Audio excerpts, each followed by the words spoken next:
همش انتظاری هستن که یک بینن مود خیشت وروشونه بچه هاشونه چی هاشونه بیا یک خبرمون بگیرن این همه آرزو دارم.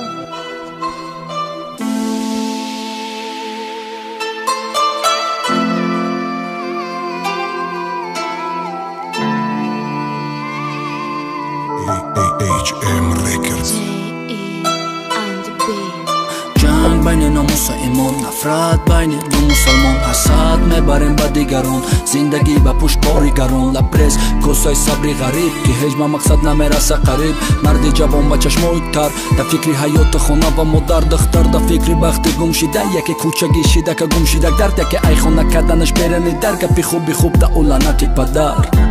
ایرا باید درک کنی، باید دیوزی سر کنی، گریب از کردنی باشی جامعه را باید ای خودت سر کنی.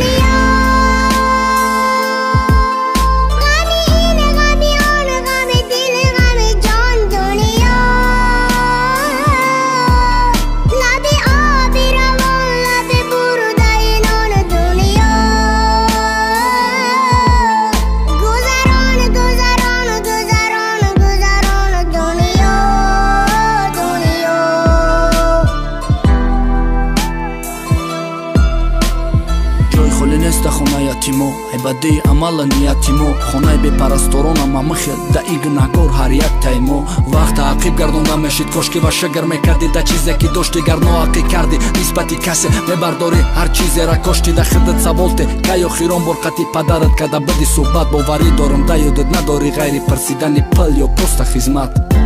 باید باشم نمونه دا بین آما ای دنیا میروه هر چیزی که آما.